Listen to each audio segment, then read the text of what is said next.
Magandang umaga po sa inyong lahat at welcome po ulit sa ating Bible reading ngayong umagang ito. Mag-umpisa na po tayo. Ito nga, natapos na tayo sa 2 Samuel 24. So, pupunta na tayo sa mga hari. Sa ating huling binasa sa 2 Samuel chapter 24, nagkaroon nga ng salot sa buong Israel. Karoon ng taggutom, ganyan, di ba? Ganun ang nangyari. Kaya ang nangyari, gumawa nga siya ng altar na nagdala roon ng handog na susunugin at handog pangkapayapaan. Pinakinggan ni Yahweh ang panalangin ni David para sa bansa at tumigil na ang mga salot sa Israel. Tapos dito na tayo sa hari, sa mga hari. Sa English ay kings. Nandito nakasulat yung paghahari ni Haring David hanggang sa may upo na hari si Haring Solomon na kanyang anak na anak ni Bathsheba. Sabi dito sa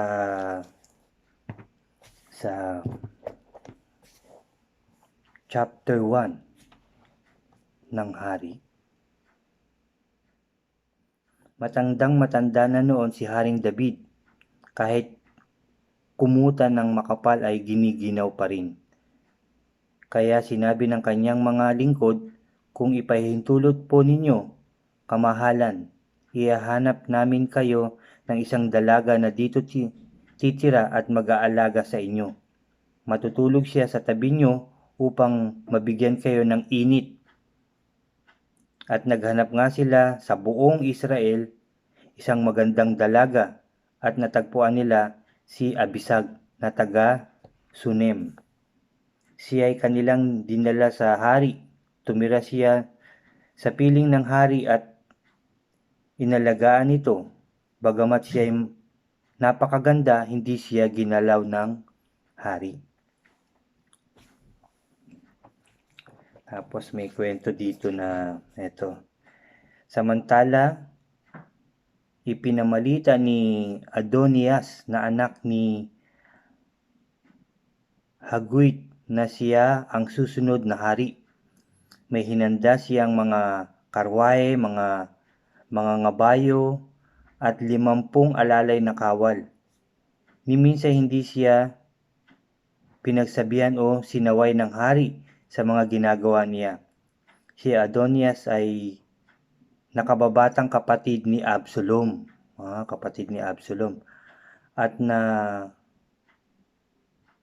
At napakakisig ding tulad nito.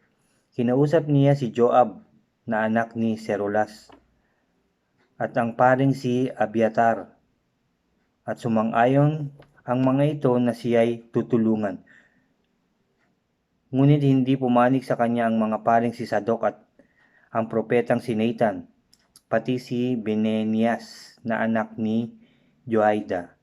Gayon din si May at Ray at ang magigiting na bantay ni David. Naghandog si Adonias ng maraming tupa, baka at pinatabang toro sa bato ng Sohelet na malapit sa Enrogel. Inanyaya niya roon ang kanyang mga kapatid, mga anak ng hari at ang mga opisyal ng hari mula sa lipi ni Juda. Ngunit hindi niya inanyaya ang propetang si Nathan, si Benenias at ang mga bantay ng hari at ang kapatid niyang si Solomon. Hindi niya inanyayahan. Kaya kinausap ni Nathan si Bathsheba na ina ni Solomon. Sabi niya, hindi ba ninyo alam na ipinahayag na ni Adonias na siya na ang hari at ito ay lingid sa kaalaman ng haring si David? Kung gusto ninyong iligtas ang sarili ninyong buhay at pati ang buhay ng inyong anak na si Solomon, ito ang maipapayo ko sa iyo, sabi niya.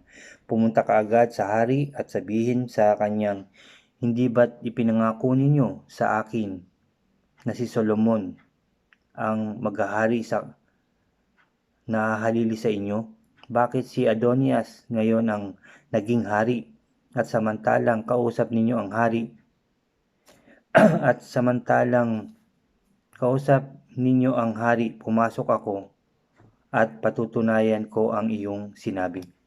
Baga, inutusan niya si Bathsheba na pumunta sa Haring David at sabihin na gano'n nga na bakit si Adonias ang sumunod na hari. Pumunta nga si Bathsheba sa silid ng hari. Noon ay matanda na ang hari noon ay matanda na at si Abisag ang dalawang taga Sunem ang nag-aalaga sa kanya. Yumuko si Bathsheba at nagpatira pa sa harapan ng hari. Anong kailangan mo? Tanong ng hari. Sumagot siya, mahal kong hari, ipinangako po ninyo sa akin na sa pangalan ng Diyos ninyong si Yahweh, ang anak kong si Solomon ang magiging hari. Kapalit ninyo, subalit naghari na ngayon si Adonias at hindi ninyo nalalaman. Nagpatay po siya ng maraming baka, tupa at pinatabang toro. Inanyayahan po niya sa pagdiriwang na iyon ang mga anak ng hari, ang paring si Abiatar at si Joab, ang pinakamataas na pinuno ng inyong hukbo. Ngunit hindi niya inanyayahan ng inyong lingkod na si Solomon. Kaya po, mahal na hari, hinihintay ng buong bayang Israel na sabihin ninyo kung sino talaga ang hahalili sa inyo bilang hari, at kung hindi, pagkamatay po ninyo'y manganganib ang buhay ko at ng anak kong si Solomon. Yun ang sabi ni Bathsheba kay Haring David. Samantalang magkausap ang hari at si Bathsheba, dumating naman ang propetang si Nathan. May nagsabi sa hari na ito'y naghihintay, kaya ito'y kanyang pinatawag. Lumapit ang propeta, nagpatira pa sa harapan ng hari, at ang sabi, mahal na hari, pinahayag na po ba ninyo na si Adonias ang papalit sa inyo? Ngayon po'y nasa labas siya ng lungsod at nagpapatay ng maraming baka, tupa, pinatabang toro. Inanyayahan po niya ang mga anak ng hari, si Joab na pinakamataas na pinuno ng hukbo at ang paring si Abiatar. Isinisigaw ay, mabuhay si Haring Adonias. Sabi na yun na raw ang nangyayari sa labas ng kaharian,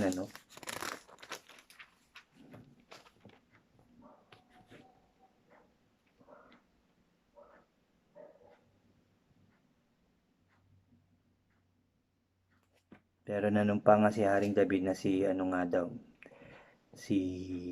Solomon ang susunod sa kanyang yapak. Si Solomon ay siyang hahalili sa akin.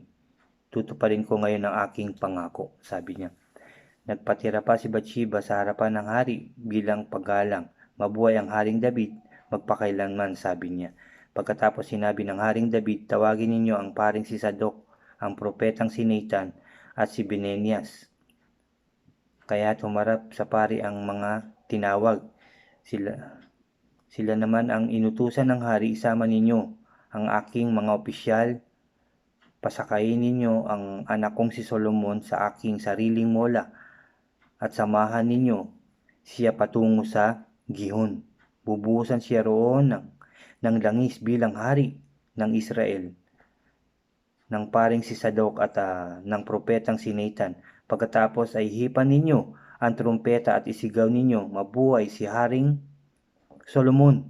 Sundan niyo siya pabalik dito at paupuin sa aking trono, sapagkat siya ang papalit sa aking bilang hari.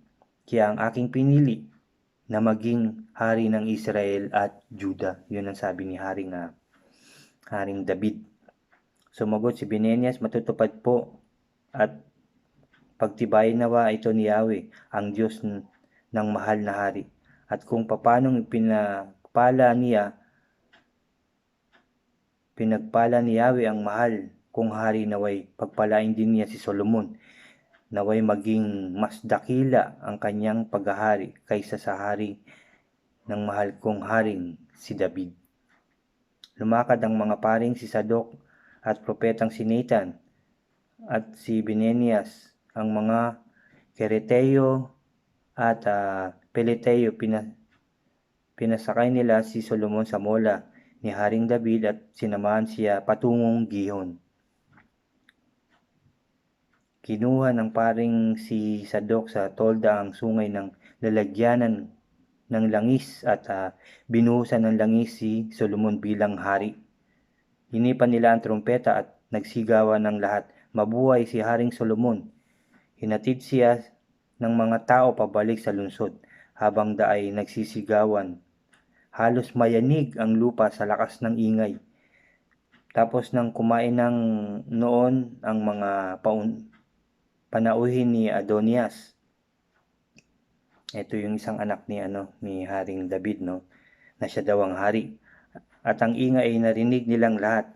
Narinig din ni Joab ang tunog ng trumpeta, kaya naitanong niya, "Ano iyon? Bakit maingay sa lungsod?" Nagsalita pa siya nang dumating si Jonathan, anak ng paring si Abiatar. "Halika rito," tawag ni Adonias. Narito ang isang mabuting tao at tiyak na mabuti rin ang dala niyang balita. Pero yun nga, sinabi niya na ganun nga ang nangyari, na sinabi na ng Haring David na si Solomon ang susunod na hari. At yun nga, dinala na siya sa isang lugar at doon binuhusan ng langis, at nagsigawan ng mga propeta, mga tao, na mabuhay si Haring Solomon. Na balita na yun.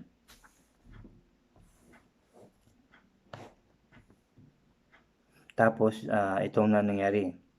Nang marinig ito, natakot ang lahat.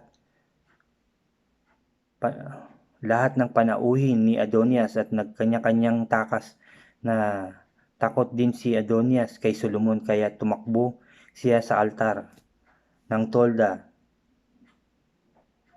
Tumakbo sa altar ng toldang tipan at kumapit sa mga sungay nito. May nagsabi kay Solomon, "Takot na takot po sa inyong kamahalan si Adonias. Takot na takot po sa inyong kamahalan si Adonias. Nakakapit siya sa mga sungay at ng altar. Pinasabi na hindi siya aalis doon kung hindi muna kayo mangangako na hindi ninyo siya papatayin." Sumagot si Solomon, "Kung mapapatunayan niyang siya ay tapat, hindi siya mamamatay. Wala ni isang hibla ng kanyang buhok ang malalaglag sa lupa, ngunit kung hindi, siya ay mamamatay." Kaya't pinapunta siya ng Haring Solomon at ipinakuha sa altar. Paglapit ni Adonias, nagpatirpa ito sa harapan ni Haring Solomon. Sinabi naman sa kanya ni Solomon, "Umuwi ka na sa inyo." So hindi niya pinapatay, Tapos ito na yung mga sa chapter 2, yung mga huling habilin ng Haring David. Nang malapit na mamatay si David, pinagbilinan niya si Solomon ng ganito, "Malapit na akong mamatay, magpakatatag ka at lakasan mo ang iyong loob. Tuparin mo ang iyong tungkulin kay Yahweh na iyong Diyos at mamuhay ka ayon sa kanyang kalooban. Sundin mo ang kanyang mga batas, utos, hatol at tuparin ang ayon sa nakasulat sa kasulatan ni Moses.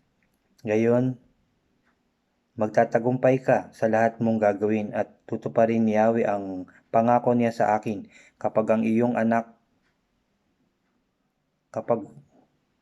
mga anak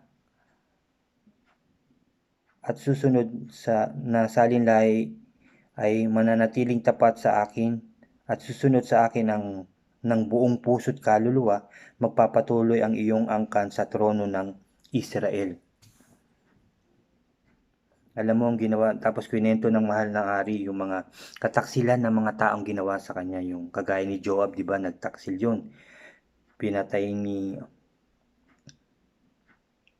anak ni Joab na anak ni Serulas, nang patayin niya ang dalawang pinakamataas na pinuno na ukbo ng Israel na si Abner at si Amasa. Di ba? Ikwinento niya yun. Ipagpatuloy mo ang magandang pakikitungo sa angkan ni Barzillai na taga-Gilead. Paglaanan mo sila ng upuan sa iyong hapagkainan sapagkat tinulungan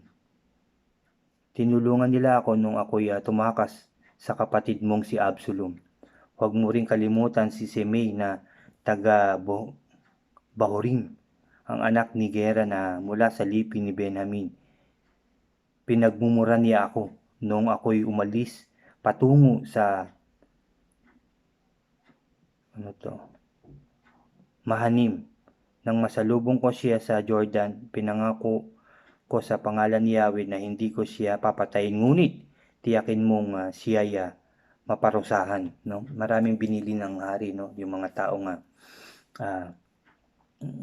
nagpakita ng hindi maganda sa kanya. At pagkatapos niyang magbilin, namatay si Haring David at inilibing sa lungsod ni David. 40 taon siyang naghari, 7 taon sa Hebron at 30 taon naman sa Jerusalem. Kaya nang naupo si Solomon sa trono ni David bilang bagong hari, matatag na ang kanyang kaharian. Samantala, nilapitan niya naman ni Adonias na anak ni Hagoy ang ina ni Solomon na si Bathsheba. Kapayapaan ba ang pakay mo? Tanong ni Bathsheba. Opo, kapayapaan po, tugon ni Adonias. Idunugtong niya, may sasabihin po ako sa inyo. Magpatuloy ka, sagot ni Bathsheba. Nagsalita si Adonias, alam po naman ninyo na ako sanang magiging hari. Sabi niya, ito ang inaasahan ng bayan, ngunit nawala sa akin ang korona. Sabi niya, napunta sa aking kapatid sapagkat iyon ang kagustuhan ni Yahweh. Meron akong hihilingin sa inyo. Huwag ninyong sanang pagkait hindi sa akin.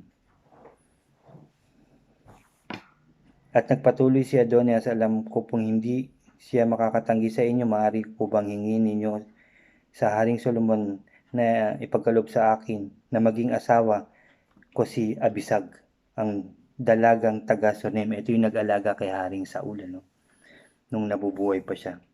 Kaya ang ginawa ni ni Bathsheba, punta sa Haring si Solomon, at sinabi nga na gano'n, Sinabi niya na gusto raw mapangasawa. Sumagot si Haring Solomon, mahal kong ina, sabihin ninyo, alam ninyong hindi ko kayo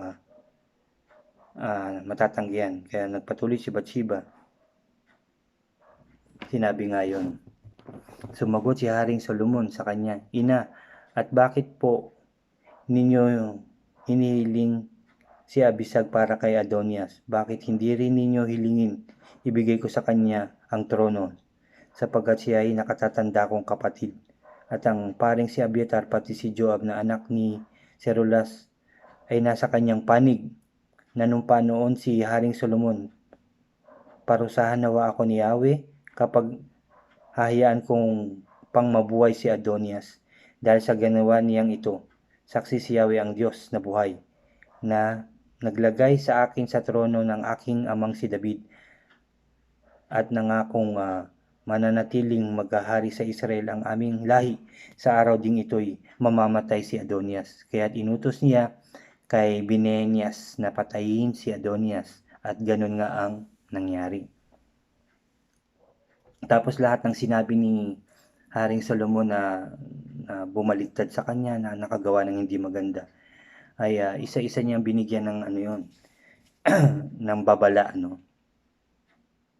hanggang sa ngayon nga pinapatay ni Haring Solomon ang iba pang mga nagkasala kay Haring David, hanggang kahit si Joab ay yun ay pinapatay din,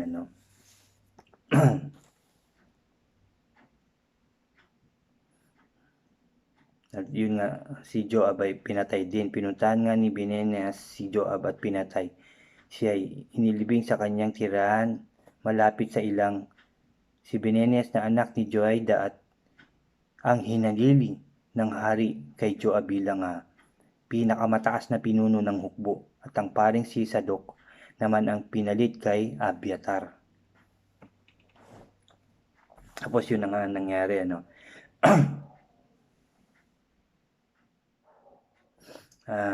yun marami siyang pinapatay na pero yun pinapatay niya kapag kami nagkasala na binibigyan pa niya ng pagkakataon pero pag nagkasala syempre nagkasala ka so ikaw na rin ang may kagustuhan ng yung kamatayan, ganun ang nangyari bawa nagkasala kay Haring David nung panahon na yun, bibigyan niya yun ng pagkakataon o sige ganito na lang kagaya ng ginawa niya kaya sino to yung si May pinatira niya sa Jerusalem, doon na tumira pero wag ka nang lalabas dito. Pero nagkataon na yung kanyang dalawang utusan umalis punta sa Gat, sinundan niya ngayon at kinuha niya pero yun nga ang usapan na hindi siya lalabas at tatawid ng ilog pero nagawa niya yun kaya hindi niya na naalala siguro yung kanyang pangako kaya pinapatay siya. So maraming katagumpayan na nangyari. At naging nabasa naman natin at narinig na naging masunuring si Solomon sa sinabi at mga sinabi ng kanyang amang hari na sundin niya yung mga utos ng Diyos So sumunod naman siya. Kaya nagpatuloy siya.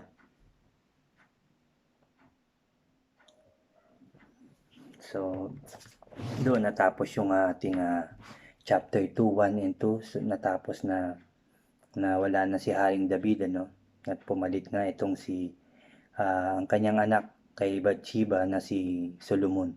Siya naman ang naging hari So nawala na si Joab nawala rin yung kapatid ni Absalom dahil sa ginawa. Si May na nawala na rin. So nalinis na yung mga nagtaksil kay Haring David nung panahon na yon.